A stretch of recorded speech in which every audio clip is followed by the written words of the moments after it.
Bueno, muchísimas gracias a todos. Muchísimas gracias primero a Canacintra Uruapan por permitirme participar en esta semana de la cultura laboral.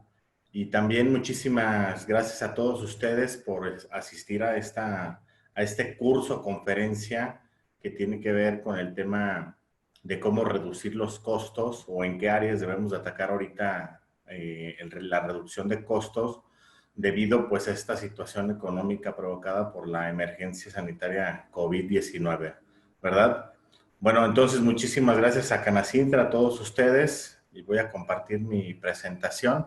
Como ya lo comentó Dulce, lo más apropiado creo para ese tipo de conferencias es que vayamos formulando las preguntas conforme vayamos teniendo alguna duda alguna de ellas, las vamos poniendo en el chat y tan pronto como termine, tengo planeado más o menos una hora de presentación. Tan pronto como termine, lo vamos a estar leyendo las preguntas para resolver todas las dudas que pudieran tener.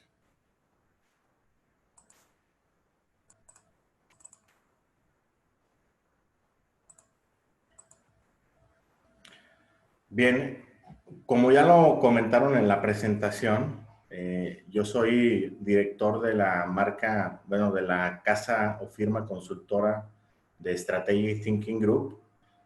Yo me especializo en temas de gestión de proyectos. Me gusta a mí mucho el tema de la estadística industrial. Me gusta mucho el tema de la gestión de proyectos, el tema de estar ahorrando dinero a las empresas, precisamente a través de estrategias como pueden ser Lean Manufacturing, Six Sigma o la principal, la reducción de costos a través de análisis de financieros, ¿no? Entonces, bueno, esta es mi especialidad y es parte de lo que quiero compartir el día de hoy con ustedes. Entonces, bueno, aquí el objetivo que tenemos que lograr el día de hoy es que todos ustedes que están participando en este taller identifiquen cuáles son las principales áreas de oportunidad que tienen de ahorro en su centro de trabajo y que puedan establecer una estrategia para reducir los costos. ¿Por qué hay que hacer esto? Bueno, pues porque estamos sumergidos completamente, o a lo mejor algunos todavía no están sumergidos, pero a lo mejor tienen el agua hasta el cuello en una crisis económica, ¿no? Estamos la mayoría de las personas en el mundo, no solamente en México, en el mundo, sumergidos en una crisis económica de niveles pues que no se habían visto en muchísimos, muchísimos años, ¿verdad? De acuerdo con el Banco Mundial, por ejemplo, dice que no teníamos una recesión como la que tenemos actualmente desde la Segunda Guerra Mundial, o sea, hace más ya de casi 80 años, ¿verdad? Y también dice que es la primera vez desde 1870 en que tantas economías experimentan una disminución del Producto Per Cápita. Entonces, bueno, esta crisis económica nos lleva a replantear mucho de los modelos de negocios que tenemos en las empresas y también nos sacuden en el cuestión de que no tenemos flujo de efectivo para las empresas, para el capital que necesitamos para estar operando. En una de sus tantas reflexiones que hace el presidente nacional de Canacintra, decía, bueno, que cuando las empresas no son rentables, pues se mueren de asfixia, ¿verdad? Pero en este momento nosotros lo que estamos experimentando es una muerte por inanición, en el sentido de que sí tenemos empresas rentables, sí tenemos de modelos, productos y servicios en nuestro modelo de negocios que nos hacen percibir pues buenas utilidades, pero lo que nos está pasando ahorita es que no tenemos flujo de efectivo. O sea, nos estamos asfixiando porque no tenemos el dinero hoy para operar. Y puede ser que no lo tengamos, pues porque prácticamente muchísimas empresas de plano, por ejemplo, nuestros clientes cierran su empresa y por lo tanto también paran pagos, paran consumo y bueno, pues a lo mejor tenemos muchísimo flujo en el tema de cuentas por cobrar, pero no lo tenemos en la empresa y entonces estamos en una crisis de flujo de efectivo, ¿verdad? En ese sentido, voy a mover esta parte. En ese sentido, bueno, he notado en muchas de las empresas con las que colaboramos en temas de consultoría y capacitación que han estado utilizando 5 estrategias principalmente. O sea, la cantidad de estrategias yo creo que es o sea, increíble, no tiene tope de lo que he visto, pero he visto como 5 estrategias en común en la mayoría de las empresas con las que colaboro. Y estas 5 situaciones, bueno, quisiera platicarlas con ustedes y exponer sobre todo una de ellas a mayor nivel de profundidad. Bueno, la primera estrategia que he visto muchísimo es el tema de recotizar todo producto o servicio que sea significativo para mi proceso. Es decir, si hoy, por ejemplo, tengo un servicio de seguridad en mi empresa, o sea, hoy más que nunca, las empresas que están haciendo es recotizar otra vez con mi proveedor actual, o sea, le pido una recotización de sus servicios y comentando, por ejemplo, que lo van a hacer con más proveedores. O sea, que generalmente uno podría partir de la postura de decir, bueno, pues si ya te estoy vendiendo y me pides una recotización, pero el sentido estricto de esta recotización es que la empresa pudiera hacer nuevas consideraciones debido a esta crisis, porque finalmente el precio que estaba estipulado o que está estipulado actualmente proviene de una etapa sin crisis. Y entonces esta recotización lleva en muchos de los casos que me ha tocado ver a cambio de proveedores. ¿Por qué? Pues porque por supuesto hay proveedores que han vivido de manera diferente la crisis. Hay proveedores, dependiendo del producto o del servicio que estemos hablando, pero hay proveedores que han vivido de manera más grave o menos grave la crisis económica. ¿Por qué digo esto? Bueno, porque es bien sabido que muchas de las empresas buscan siempre estar diversificando sus productos y servicios. Entonces puede haber una empresa que esté proveyendo un producto o un servicio que debido a su diversificación le haya impactado de manera menos agresiva el tema de la crisis económica. Por ejemplo, como yo estoy diversificado, yo atiendo, por ejemplo, el sector gobierno o el sector salud. Y entonces en la emergencia sanitaria el sector gobierno no ha detenido ciertas actividades, el sector salud no se ha detenido, por supuesto. Entonces yo sigo trabajando, aunque mis otros sectores puedan estar detenidos, para ese sector sigo trabajando y eso hace que el impacto de esta crisis sea menos complicado que una empresa, por ejemplo, que tiene todos los huevos puestos en una canasta, por ejemplo, decir sector automotriz. El sector automotriz paró completamente y entonces una empresa que tenía muchísimo porcentaje o el 100% del porcentaje de sus productos y servicios en ese sector, pues se desploma de manera catastrófica, ¿no? Entonces, es importante, hoy más que nunca, que recoticemos, por ejemplo, si nosotros estamos en un proceso de manufactura, bueno, recotizar temas de empaques, recotizar temas logísticos, recotizar temas de transportes, recotizar servicios de limpieza, servicios de seguridad, o sea, todo tipo de servicio y de producto que sea significativo para mi proceso. O sea, es decir, que si yo logro conseguir un precio más estratégico, no necesariamente más bajo, no quisiera cometer el error de decir váyase por lo más barato, porque ya sabemos todos perfectamente que el precio más competitivo es una mezcla entre la calidad, entre el precio, entre los tiempos de entrega y entre el servicio al cliente, ¿verdad? Pero creo que sí es una buena oportunidad para que todas las empresas empecemos a encontrar más valor agregado en los productos y en los servicios que estamos consumiendo, porque, repito, esta situación económica ha hecho que todos tengamos que sacudirnos nuestros paradigmas, nuestros, pues, ineficiencias y, por supuesto, también, pues, que el equipo revierta esta situación a través de mucha creatividad y pueda ofrecer situaciones diferentes que no veíamos antes de la emergencia sanitaria.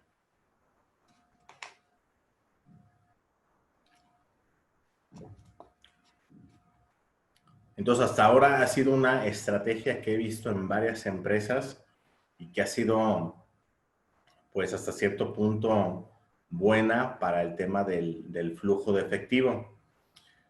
Otra estrategia importante es el tema de identificar los gaps que existen en el cumplimiento de los presupuestos por cada área. Como bien sabemos, la mayoría de las empresas generan presupuestos, algunas de manera anual, algunas de manera mensual, pero generan presupuestos para que sus áreas operativas y administrativas estén funcionando. Entonces, bueno, generalmente hay un gap, a veces positivo, a veces negativo, entre el presupuesto y lo que realmente utilicé de ese presupuesto. Puede ser que utilicé de más, puede ser que utilicé de menos, perdón, y analizar esta diferencia hoy más que nunca, digo, es una actividad que siempre se debería de estar haciendo, pero hoy más que nunca nos va a poder ayudar a identificar áreas de oportunidad en donde podamos reducir costos que pueden incluso ser la diferencia entre, pues, seguir operando o de plano tener que cerrar ciertas divisiones o ciertas áreas de la empresa. Otra estrategia muy importante va a ser la priorización de la ejecución de proyectos que sean de alto impacto y que tengan, por supuesto, un tinte económico, ¿no? O sea, es decir, proyectos que nos puedan ayudar a reducir gastos o reducir los costos que tenemos dentro de nuestro presupuesto en la empresa. Y la quinta estrategia, que es en la que quiero abundar más entre la 4 y la 5, es la instalación de una PMO, que por sus siglas en inglés, bueno, refiere a una Project Management Office. Es decir, que la empresa, hoy más que nunca, considere empezar a trabajar la reducción de costos a través de proyectos y a través de abrir una oficina de gestión de proyectos. Ahorita vamos a platicar muy a fondo de qué es una oficina de gestión de proyectos y por qué en esta situación yo estoy recomendándoselas a ustedes. Entonces, bueno, deberíamos de partir para poder entender esto de la oficina de proyectos. Bueno, quisiera partir de una definición, de la definición de qué es un proyecto. Dice el PMBOK, que el PMBOK un libro que es publicado por el PMI, que es el Project Management Institute, y este Instituto de Gestión de Proyectos, bueno, a nivel mundial tiene el mayor renombre en cuestión de metodología, ¿verdad? Entonces es un referente el PMBOK y en este libro, bueno, se establece qué es un proyecto. Y dice aquí, un proyecto es un esfuerzo que se lleva a cabo para crear un producto, servicio o un resultado único. Y tiene la característica de ser naturalmente temporal. O sea, es decir, que tiene un inicio y un final establecidos. Y que el final se alcanza cuando se logran los objetivos del proyecto o cuando se termina el proyecto porque sus objetivos no se van a cumplir o porque de plano no pueden ser cumplidos. Cuando ya no existe la necesidad que dio al origen de este proyecto, bueno, se tiene que cerrar este proyecto, ¿no? Entonces, bueno, es bien importante esta definición porque entonces nos damos cuenta de que hay muchísimas situaciones en la empresa que debieran de ser tratadas como un proyecto. Es decir, por ejemplo, decíamos, hay que revisar el gap que existe entre lo que debía haber gastado entre lo que me debió haber costado la mano de obra directa, por ejemplo, en mi proceso, en el mes de junio, y lo que realmente me costó. Y entonces cuando encuentras esa diferencia, lo primero que queremos hacer, pues eliminar esa diferencia en el caso de que sea negativa. Pero en el caso de que sea positiva, es decir, que gasté menos de lo que debía gastar, pues también queremos hacerla más amplia esa diferencia, ¿no? Es decir, bueno, ¿por qué gasté de menos? ¿Qué puedo hacer para seguir gastando de menos? Y encontrar esas situaciones y poderlas aplicar en el proceso es, por ejemplo, una manera de hacer un proyecto en la empresa en tema de reducción de costos, ¿no? Aquí hay una nota que les pongo al final de la diapositiva, perdón, que dice, hay que notar de esta definición que el proyecto es el esfuerzo, ¿verdad? Aquí arriba dice, un proyecto es un esfuerzo. Entonces hay que notar de la definición que el proyecto es el esfuerzo temporal que se realiza para crear un producto o servicio, pero no es el producto o el resultado final lo que le llamamos proyecto. ¿Sale? Es muy importante que quede claro esta parte para que entonces sí entendamos por qué debemos de instalar una oficina de proyectos en nuestras empresas.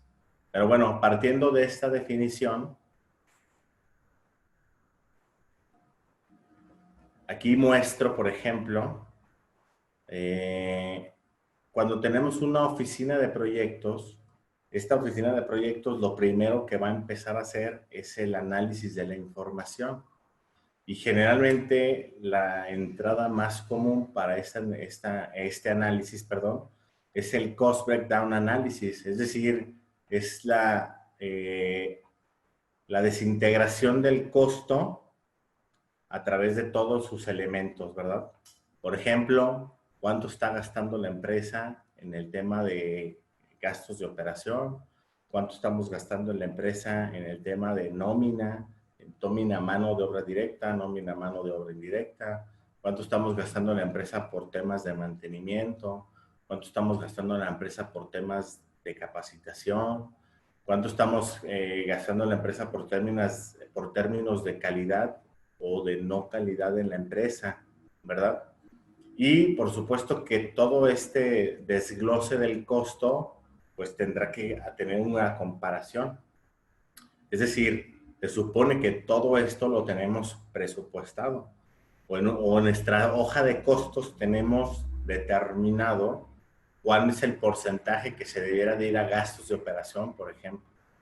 Cuál es el porcentaje de utilidad que me debe de quedar después de la operación, ¿verdad? Y, por supuesto, revisar los estados financieros mes con mes, comparado contra este desglose de los costos, nos permitiría identificar dónde tenemos que atacar o dónde debemos de empezar a generar proyectos de ahorro económico.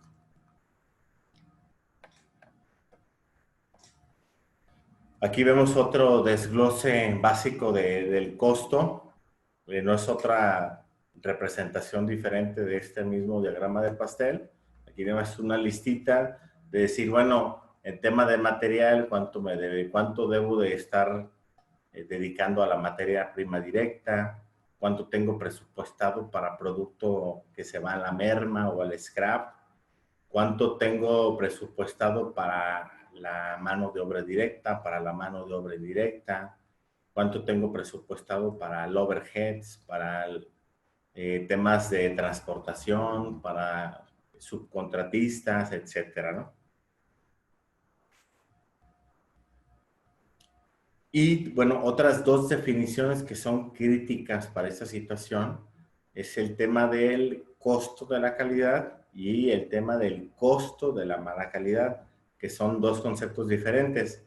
Aquí denominamos costo de la calidad lo que cuesta a la organización desarrollar la función de la calidad. Es decir, lo que gasta produciendo con calidad, evitando o previniendo o detectando errores, inspeccionando los procesos y también lo que cuestan los errores producidos.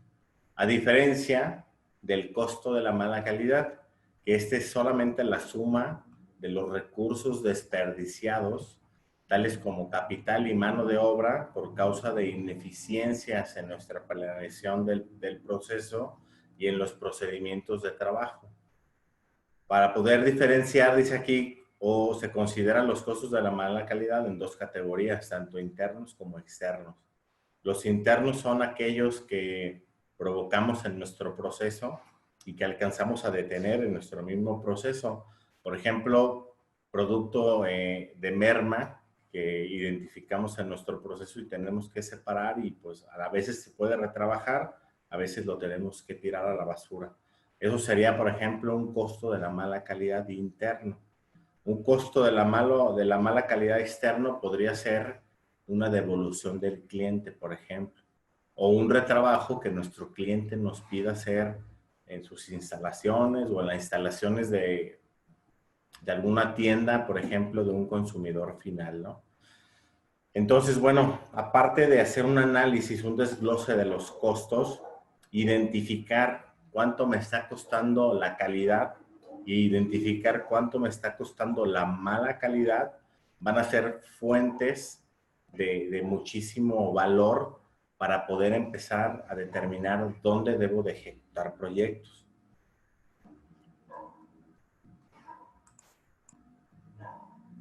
Y entonces sí, entramos un poquito en la materia de esta plática, en el sentido de decir, bueno, ya tengo claro entonces que lo que Israel está tratando de decir es que las empresas deberíamos de empezar hoy mismo a establecer estrategias para reducir nuestros costos. Y me queda claro que lo que Israel no quiere decir es que lo primero que hagamos es empezar a cortar gente, ¿verdad? Porque eso es lo que a veces muchas empresas ven como primera opción. Es decir, bueno, no podemos soportar este tamaño de operación, entonces vamos a cortar a 10 personas, a 15 personas, a 50, a 100. Incluso pues hay empresas, dependiendo del tamaño, que llegan a cortar a miles de trabajadores, ¿verdad? Entonces, bueno, el identificar las estrategias nos van a ayudar mucho a evitar, pues precisamente, o al menos a dejar que sea la última instancia el recortar al personal. Si nosotros somos dirección, o si nosotros somos de la alta administración o gerencias o mandos medios, estamos en una posición en la que podemos generar estrategias para evitar el recorte de personal. Estas estrategias, como ya lo mencioné, pueden venir de analizar el gap que sí que existe entre los presupuestos que tiene la empresa y los gastos reales que se han estado ejecutando mes con mes, o también podemos identificarlos a raíz de empezar a medir el costo de la calidad o el costo de la mala calidad. O sea, podemos medir ambos, y esto nos va a empezar a dar fuente de identificar dónde podemos hacer estrategias de ahorro, ¿no?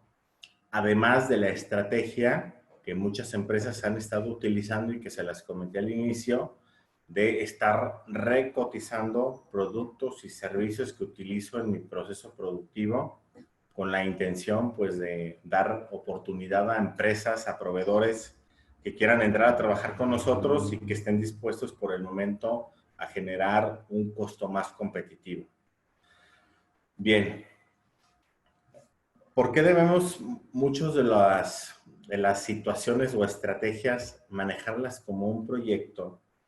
Porque en mi experiencia he notado que generalmente, por ejemplo, cuando identificamos en el desglose de costos que tenemos una diferencia, es decir, ¿sabes qué? Estamos gastando más de lo que deberíamos. Cuando identificamos esa situación, generalmente se le asigna a una persona de la organización para que pues trabaje en esto y lo elimine, ¿no? Lo corrija lo más pronto posible y acomode lugar. Pero generalmente esta situación se ataca de manera individual, ¿verdad? Y a veces se puede incluso ver como si fuera una situación en la que pues es mi oportunidad de brillar, ¿verdad? Es mi oportunidad de hacer verle al patrón o a la dirección o al gerente pues que soy de mucho valor y entonces como que pasa esta situación en la que quiero trabajar solo, o sea, quiero ser un superhéroe. Y entonces quiero trabajar solo, quiero hacer, lograr meter este gasto en el presupuesto y entonces pues que se me sea atribuible esa cantidad de ahorro a mí, en mi persona, ¿no?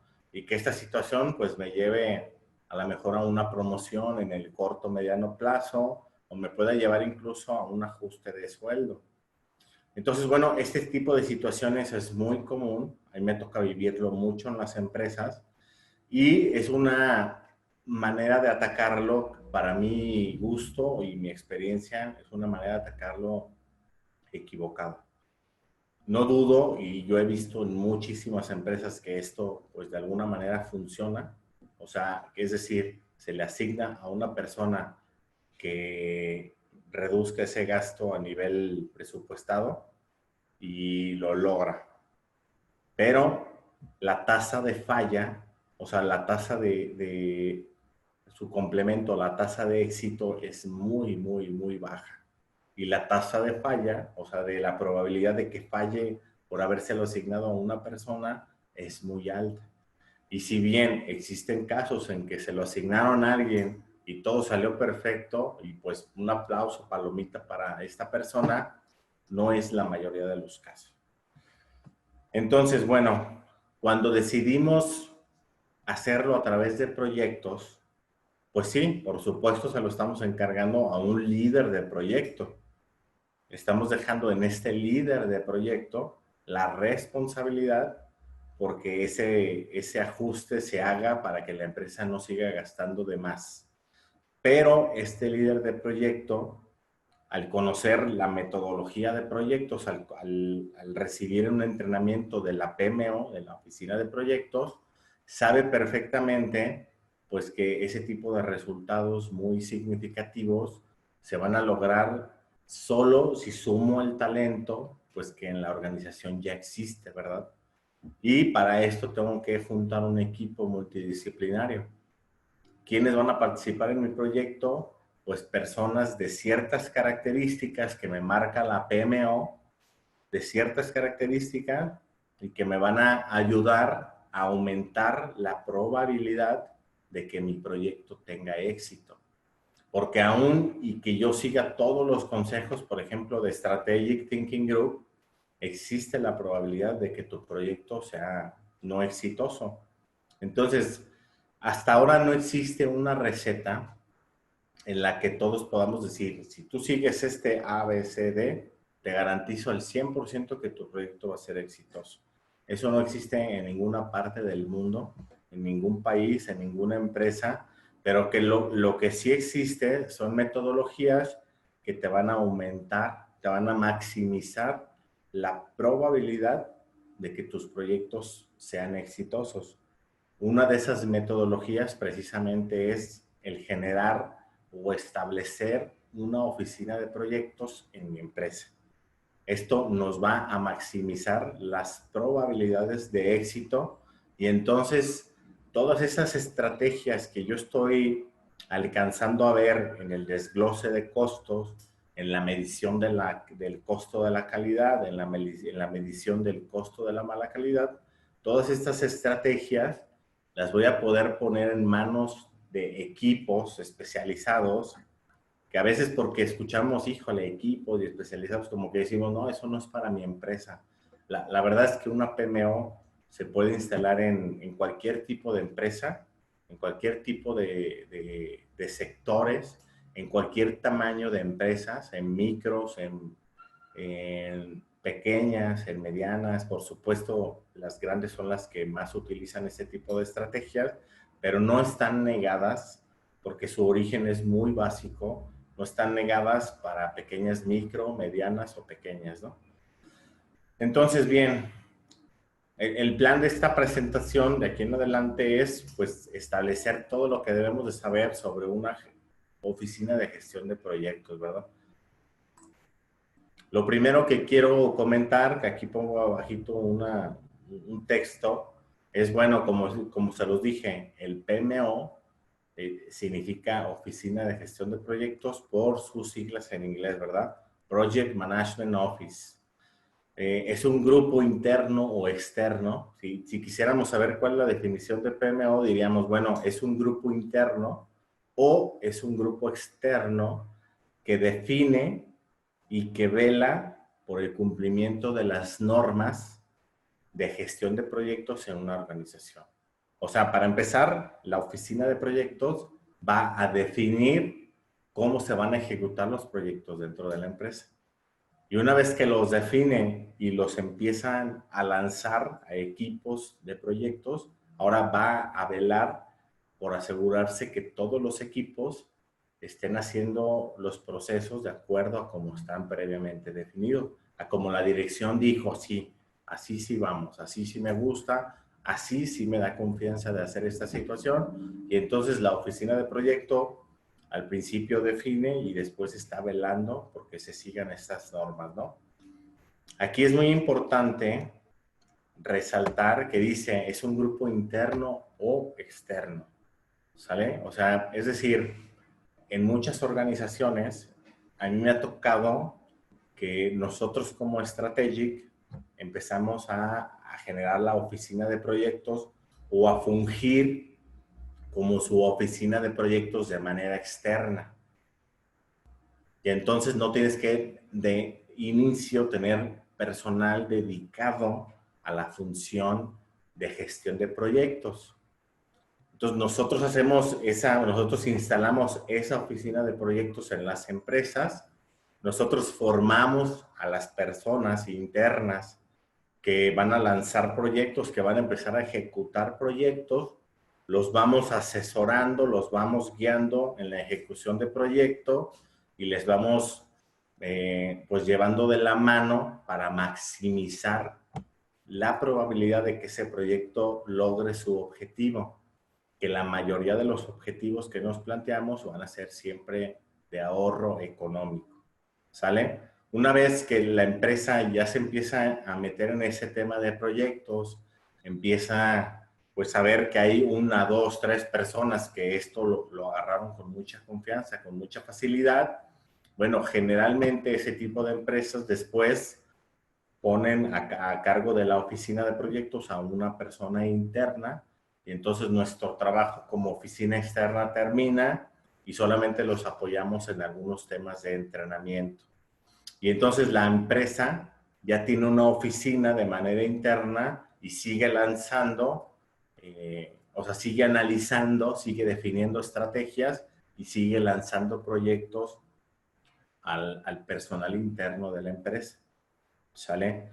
Es muy importante resaltar que quienes ejecutan los proyectos, o sea, es personal de la empresa, no externo. O sea, es decir, dependiendo de la estructura de la empresa, quien ejecuta el proyecto puede ser el gerente de finanzas, puede ser el jefe de producción, puede ser el supervisor de una línea de producción, puede ser el jefe de ingeniería, puede ser la responsable del sistema de gestión de calidad de la empresa. O sea, todo el personal administrativo es, se me fue la palabra, bueno, tiene tentativamente la capacidad de ejecutar un proyecto previo entrenamiento de la metodología, ¿verdad? O sea, es decir, todos tienen la competencia si se les entrena para poder hacer un proyecto de ahorro económico, ¿no? Otro punto que es de importancia resaltar es que la PMO, la Oficina de Proyectos, es responsable, dice aquí, de mantener las prácticas recomendadas del estado del proyecto y de los objetivos, de tenerlos todos en un solo lugar, en la oficina de proyectos, lo que facilita la repetición y ejecución de proyectos en la organización. Entonces, bueno, vamos a meter metodología para la ejecución de los proyectos y todo este conocimiento se encuentra ¿dónde? En la oficina de proyectos, ¿verdad? De tal forma que conforme a lo mejor existe rotación en la empresa, bueno, este conocimiento no se pierde porque se va Carlitos o porque entra Susana a este proceso, sino la oficina de proyectos que como tal la oficina no es una persona, sino es generar procedimientos, generar políticas y establecer metodología. Toda esta información se queda en la oficina de proyectos para siempre, ¿no? Otro punto importante de la oficina de proyectos es que, bueno, la PMO va a custodiar la documentación, procedimientos y métricas para la ejecución de los proyectos para que ellos garanticen que se cumplen en tiempo y sin salirse del presupuesto. Esa es una de las ventajas más grandes de tener una PMO en el sentido estricto de que ellos están vigilando la ejecución de los proyectos.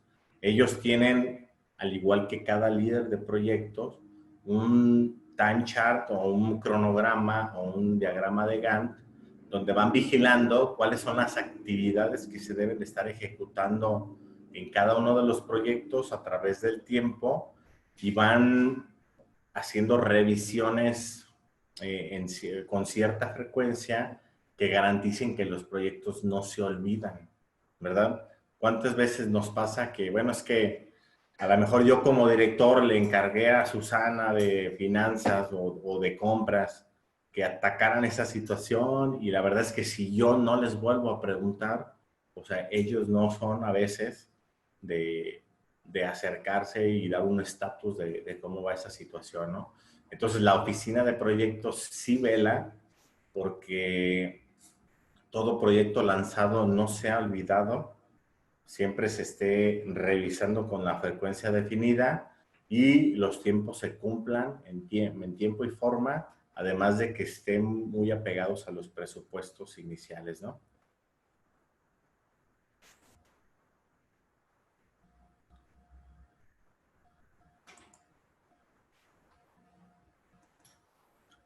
Bueno, aquí hago una pregunta. Bueno, ¿quién hace uso de una PMO? Aquí dice que las PMO están de más de moda hoy más que nunca, no están de moda más que nunca y el número de empresas con PMO no para de crecer. Aquí nos dan unas estadísticas que dice, bueno, son estadísticas gringas, es decir, empresas en Estados Unidos, dice que en el año 2000 el 47% de las empresas en Estados Unidos ya tenían instalada una oficina de proyectos. Para el 2016, el 85% de las empresas en Estados Unidos ya tienen, bueno, ya tenían, ya estamos en 2020, ya tenían instalada una oficina de proyectos. O sea, es un número altísimo. Que luego, si esa estadística la comparamos con estadísticas en México, pues la verdad es que desafortunadamente están muy distintas y en México hay números que muestran que a lo mejor entre el 10 y el 15% de las empresas empiezan ya a tener su oficina de proyectos de manera formal, ¿no? Dice aquí, el 30% de las empresas que no tienen una PMO tienen previsto implementarla en el próximo año. Entonces, yo no tengo una PMO, pero tengo previsto incluso pues ya lanzarla para el siguiente año, ¿no? También la popularidad de las PMOs aumenta.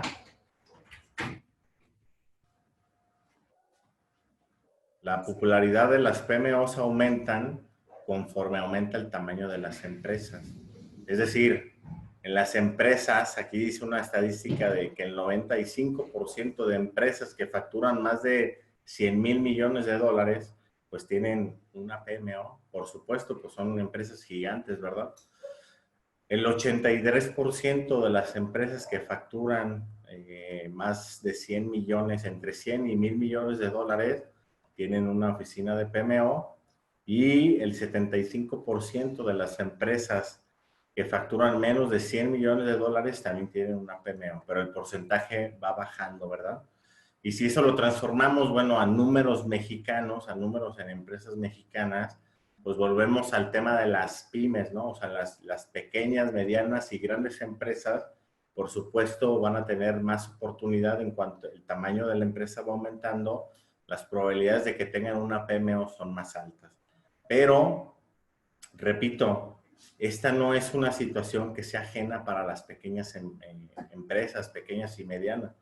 O sea, creo que es una estrategia que sin duda les puede ayudar en esta crisis económica a salir o sea, no tener el agua hasta el cuello y que sea la clave, aquella diferenciación que hizo que mi empresa continuara y mi competencia no. Pero bueno, estas son ciertas estadísticas que de todos modos nos ayudan, bueno, a saber qué tanta aceptación tienen las oficinas de proyectos en la industria en Estados Unidos.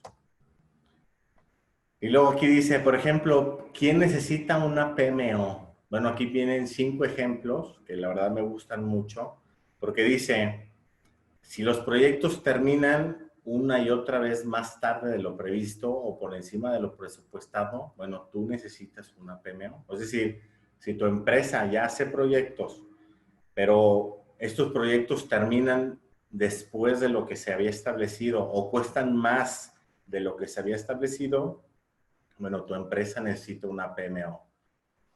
Dice, los proyectos no están bien coordinados con los objetivos de la empresa. O sea, mis objetivos son estos y los objetivos del proyecto son otros. Bueno, necesitas una PMO que ayude a alinear los objetivos de los proyectos con los objetivos o con los KPIs de la organización, ¿verdad? También si las partes interesadas no tienen visibilidad del progreso del proyecto, es decir, bueno, pues el gerente de producción pidió que se ataque un reproceso en el proceso tal, pero quien está de responsable no genera reporte, no genera una revisión para informar a todas las partes interesadas, bueno, pues ese tipo de situaciones también se sanan con la PMO, ¿verdad? Si no tenemos procesos normalizados para iniciar y ejecutar proyectos, y yo creo que la mayoría de las empresas pueden estar en esa situación, pues es decir, ni siquiera sé cómo iniciar proyectos, no tengo un proceso, no tengo una metodología, no conozco a veces ni el concepto de lo que es un project charter o una carta del proyecto que dé como manera formalizada el que se va a lanzar un proyecto. Bueno, si ese es tu caso, creemos que ustedes deberán de instalar una PMO. Y por último, si no somos capaces actualmente de realizar un seguimiento preciso del éxito del proyecto, bueno, pues también necesitamos una PMO, ¿no? Son como los 5 situaciones más comunes de por qué necesitaríamos una PMO. También aquí vemos más números de, por ejemplo, quién forma la PMO. O sea, dice que el promedio de años de experiencia que tienen las personas que lideran las PMOs es de 10. O sea, para que una oficina de proyectos sea exitosa y logre, pues, que realmente se maximicen las probabilidades de éxito, estas personas que están liderando la PMO deben tener al menos 10 años de experiencia, ¿verdad? Entonces no es algo, no es una competencia que por estar 6 meses se logre llevar de buena manera, ¿no? Es una competencia que sí exige muchísima ejecución, muchísima participación en proyectos para que finalmente vayas viendo cómo la metodología, o sea, cometas los errores que tienes que cometer sin llevarte entre los pies pues, a la empresa, ¿no? Porque cuando uno está como líder de una oficina de proyectos, en verdad es como si fuera un papá y un hijo. O sea, uno se la pasa repitiendo, por favor, sigue el procedimiento. Mira, aquí dice que tienes que hacer esto, síguelo. Y la mayoría de las personas que se están iniciando, bueno, no siguen o no acatan. Y entonces suceden ciertas situaciones que finalmente les hacen ver en su propia experiencia la importancia de apegarse a los procedimientos. Y bueno, por supuesto que los errores son lecciones aprendidas, pero sí es necesario que haya personas con experiencia liderando la PMO, ¿no?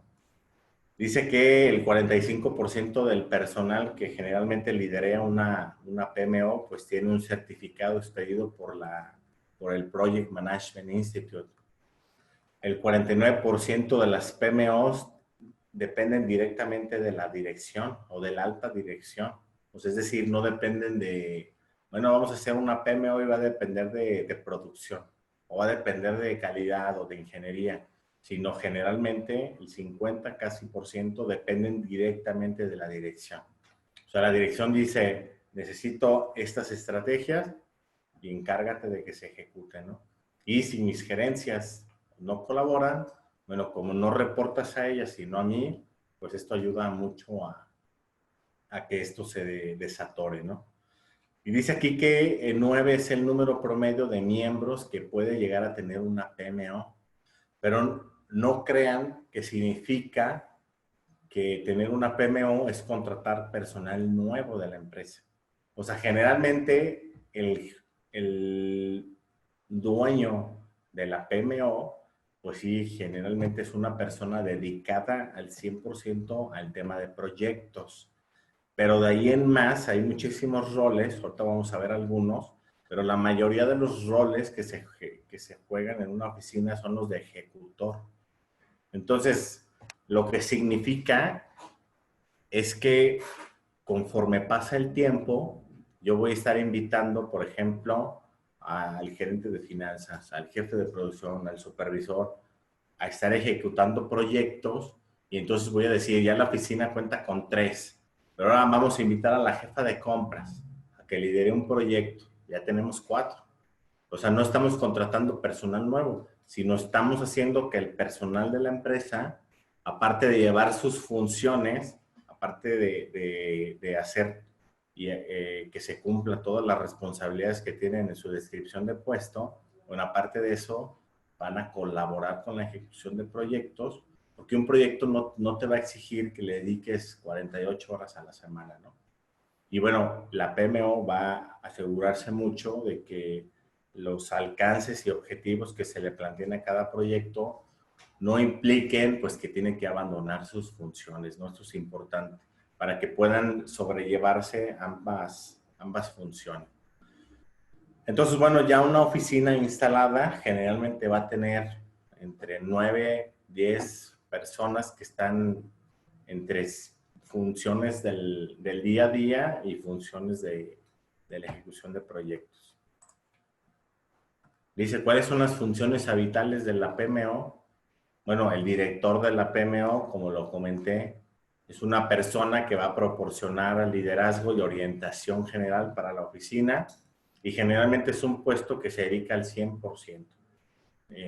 Repito, a lo mejor el día 1 de la oficina PMO, pues no requiere una persona al 100%, pero conforme la empresa empieza a deleitar los néctares del ahorro económico, o sea, las empresas se hacen adictas en el buen sentido de la palabra, en decir, bueno, pero ¿por qué nada más traemos 3 proyectos en ejecución? Pues hay que tener 5, 6, 7 proyectos, siempre y cuando no impliquen que el mismo proyecto lo tienen que estar ejecutando las mismas personas, ¿no? Pero si la organización pues tiene buen tamaño, se pueden estar ejecutando hasta 15 proyectos en mi experiencia, con diferentes equipos y todos ellos generando ahorro, ahorro, ahorro. ¿Cómo? Pues haciendo más productivo el proceso, consiguiendo partes más económicas de los procesos internos, maximizando el uso de las herramientas que tenemos en los procesos, etcétera. ¿No? O sea, hay infinidad de fuentes para ejecutar proyectos como no tienen ni idea. Otros roles que existen en las oficinas de proyecto, bueno, son los gestores de proyectos y programas, que dice aquí realizan los procesos diarios de gestión, el personal de asistencia de la oficina y los formadores, ¿no? Aquellas personas que están dedicadas a estar capacitando. Pero repito, depende del tamaño de la empresa, será el tamaño de la PMO y dependiendo de lo que genere de ahorros la PMO, bueno, podrá pedir un presupuesto para tener cierto capital humano dentro de la PMO, ¿no? Recuerden, en el sentido estricto de funcionalidad, o sea, una PMO está para generar ahorros, no para engordar una nómina. Y si bien es cierto, bueno, pues si tenemos una persona, pues está engordando la nómina, bueno, pero esa nómina, o sea, ese costo es parte de los indicadores que se le asignan a una PMO, es de que lo que generan en ahorro sea al menos 10 veces más de lo que están ellos consumiendo de recursos de la empresa.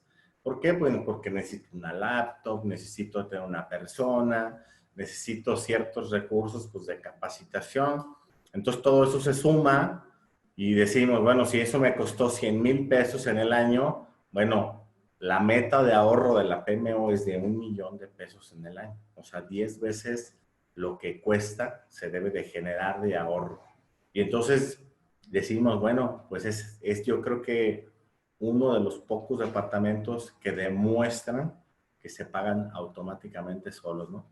Y no solo que se pagan solos, que incluso traen beneficios superiores a 10 veces más lo que cuesta cada oficina.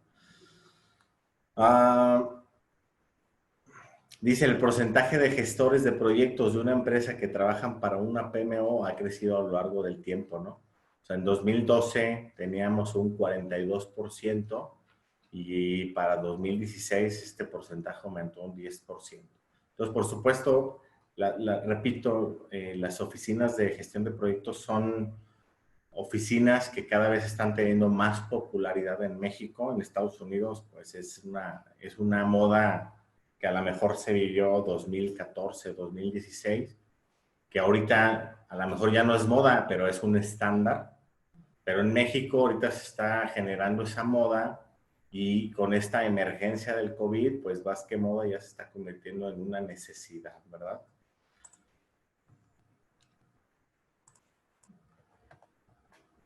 Bueno, aquí muestro un poco más de estadísticas. Dice, ¿cuáles son las tendencias de formación de la PMO? Bueno, dice, más de la mitad, o sea, el 60% de las PMOs cuentan con un programa de formación en gestión de proyectos frente al 49% porcentaje que se tenía en 2014. Entonces, ¿en qué se están formando las personas que trabajan en PMO? Bueno, formación de herramientas de software para la gestión de proyectos, o se están intentando utilizar cada vez menos el Excel para la gestión del proyecto y empezar a utilizar hasta aplicaciones que incluso hoy en día a veces son hasta gratuitas, ¿no? Yo, por ejemplo, utilizo aquí en mi organización, en Strategy Thinking Group, utilizamos la aplicación de Monday, que, bueno, se las recomiendo. A nosotros nos ha sido muy, muy práctica y a través de Monday podemos estar generando proyectos. Como nosotros tenemos dos oficinas, una en Querétaro y una aquí en León, Guanajuato, bueno, nos es muy sencillo asignar tareas, estar revisando el avance y ver que no, o sea, no importa si está en Querétaro o en Uruapan o donde quiera que esté, revisas el avance, se hizo o no se hizo. Si no se hizo, pues levantas el teléfono, exiges que se haga y el proyecto va avanzando conforme lo planeado, ¿no? Entonces, bueno, eso lo permite mucho, pues, la tecnología ahora, ¿no? Pero entonces, las personas que estamos en las PMOs, ahora más que nunca estamos tratando de encontrar herramientas de software, seguir capacitándonos en fundamento de gestión de proyectos, en formación de habilidades de gestión de proyectos, formación de liderazgo, formación de coordinación empresarial, certificación en gestión de proyectos, etcétera, ¿no? Aquí dicen algunas ventajas principales de la PMO. Bueno, podemos ver, dice aquí, que el 33% del aumento del número de proyectos ejecutados por debajo del presupuesto. Es decir, del 100% de los proyectos, el 33% ya laboran o ejecutan un proyecto por debajo del presupuesto que se estableció inicialmente, ¿no? El 27% logra una mejora en la satisfacción del cliente. El 25% de los proyectos están enfocados a mejorar la productividad. El 43% mejoran la coordinación de los proyectos con los objetivos de la empresa. O sea, es decir, ya están alineados a los objetivos de la empresa y provocan que se mejoren estos KPIs que tiene la empresa. Se reducen al 25% los proyectos fallidos y hablando en números, bueno, se pueden lograr en promedio, estadísticas en Estados Unidos, repito, hasta $175,000 por promedio de proyecto, ¿no? anualizado. Sin embargo, bueno, todavía hoy las PMOs pues tienen retos que se deben de seguir afrontando. Estos retos, dice aquí, son 5 principalmente. El pequeño es que los gestores de proyectos con habilidades de gestión inadecuadas, o sea, los retos es que todavía las personas que están liderando las PMOs no tienen la formación adecuada.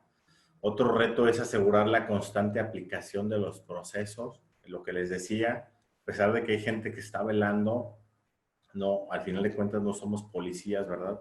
O no estamos como entrenamiento sombra, acompañando el 100% del tiempo a las personas.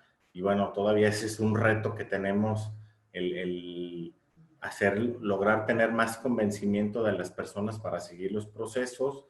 También un reto importante es seguir demostrando el valor que añade una PMO, ¿no? O sea, es decir, en muchas empresas en las que yo he instalado PMOs, o sea, lo primero que hago es, el primer indicador es que lo que ahorremos es 10 veces más de lo que cuesta la oficina. Pero desafortunadamente, conforme nosotros dejamos la oficina y empiezan a cambiar algunas administraciones, algunas de ellas dejan de medir ese tipo de KPIs que demuestran el valor que tiene una PMO, ¿no? Y entonces en algunos de los casos ya no se ve tan obvio y a veces pierden valor esas oficinas, ¿no? Entonces, bueno, sigue siendo un reto el demostrar que las PMOs generan muchísimo dinero a las empresas. Por supuesto, la resistencia en las organizaciones pues siempre va a existir, perdón. Entonces, si ahorita no hay una PMO, instalar una PMO, pues va a haber resistencia al cambio, ¿no? Y el último reto, bueno, es que los procesos de las PMOs no sean vistos como gastos en general. Desafortunadamente, en empresas, a pesar de que ahorras, no sé, paradigmas y visiones diferentes hacen ver que bueno, si le tienes que meter 100,000 para generar 1,000,000, hay veces que dice, no, es que 100,000 es mucho. Es que métele 50,000 y quiero 1,000,000. Entonces a veces dices, híjole, bueno, pero es que, o sea, el millón no es simplemente multiplicar por 10, ¿no? O sea, tiene un sentido estricto de análisis de muchas situaciones. Pero bueno, estos yo creo que son los principales retos para las empresas que ya tienen una PMO, ¿verdad? Por supuesto, las empresas que no lo tienen, o sea, es altamente recomendable, más en estos tiempos de crisis. Las principales prioridades de las PMO siempre van a ser procesos de dirección, procesos de planificación y previsión de recursos, procesos fundamentales de gestión, herramientas de generación de informes, análisis, planes de control y gestión de las carteras de proyectos, ¿verdad? Son como los temas siempre que van a ser prioritarios o al menos en este momento identificadas. Y bueno, ¿qué esperamos en el futuro de las PMOs? Pues estamos esperando que cada vez las PMOs cuenten con un mayor presupuesto para la ejecución de proyectos. Dice aquí que se espera que una oficina en Estados Unidos pueda ya tener un presupuesto de hasta $10,000,000 anuales, ¿no? Que ya es un presupuesto que pueden estar ejecutando para sus proyectos y que el 5% del presupuesto medio de la PMO con respecto al presupuesto total del proyecto, que por ejemplo aumentó el 0,6 desde 2014, ¿no? También aquí dice que, sin embargo, las tecnologías emergentes, como son dispositivos inteligentes, la inteligencia artificial y el Internet de las cosas, también van a ser una necesidad para adaptarse con rapidez en estos cambios sobre todo ahora con esto de la crisis, todo lo digital, pues se ha adelantado. Dicen que algunos manejan 4 años, otros dicen que 10 años, otros que 2 años, pero lo que es una realidad es que tuvimos que aprender muchísimo de herramientas digitales en 2 meses, lo que sí debimos de haber aprendido en años, ¿no? Entonces, bueno, nosotros, Strategy Thinking Group, en colaboración con Canacintra Europan, estaríamos ofreciéndoles, por ejemplo, el tema de la PMO externa. Si algunos de ustedes que están aquí participando quisieran extender más información, bueno, nosotros podríamos apoyarlos a instalar una oficina de proyectos de manera externa en colaboración con Asintra European Strategic y llevarlos en cierto plazo, dependiendo de su organización, a decir, para este plazo tú ya tienes que tener tu oficina interna. Pero en este plazo, mientras es la externa, se van a ejecutar estos proyectos y va a haber cierto ahorro económico. ¿Cómo podemos saber eso? Bueno, pues tendremos que hacer un diagnóstico, ¿verdad? Sin ese diagnóstico, pues es prácticamente imposible saber el área de oportunidad que existe en cada empresa, pero con este diagnóstico que lleva alrededor de 3 horas, o sea, es algo, o sea, 3 horas pueden parecer mucho, pero para el nivel de diagnóstico, de establecer cuánto presupuesto necesita tu oficina de proyectos y cuánto ahorro podría generar en un año, o sea, 3 horas es muy poquito tiempo. O sea, vale la pena mucho invertirle estas 3 horas de diagnóstico para que puedan tener con mayor certeza el nivel de oportunidad que en sus empresas tienen para generar estrategias de proyectos. Eh, bueno, en caso de que no necesitaran que los proveamos una oficina de proyectos externa, también les podemos ayudar con capacitación y consultoría para la implementación de una PMO, por supuesto también a través de nuestro aliado Canacintra Europan. Y bueno, otros servicios que ofrecemos por nuestra naturaleza de empresa es pues implementación en sistemas de gestión. Si están pensando en implementar ISO 9001 o algún sistema de gestión como puede ser 14001 o ahorita con lo de la emergencia sanitaria está muy vigente el ISO 45001 que tiene que ver con seguridad y salud ocupacional. Bueno, también nosotros podemos ayudarlos y también ofrecemos servicios de sorteo, inspección y retrabajos. Por si a lo mejor Walmart o algún cliente le está pidiendo que se haga una revisión de producto, ya sea en Uruapan o en cualquier parte de la República, bueno, nosotros les podemos ayudar. De igual forma, todo a través de nuestro aliado Canacintra Uruapan, ¿no? Yo aquí no pongo ningún teléfono de contacto porque cualquier situación que ustedes quisieran conocer de nosotros, bueno, contactan a Canacintra Uruapan y ellos nos hacen saber y hacemos una colaboración para hacer diagnósticos en sus empresas, ¿no?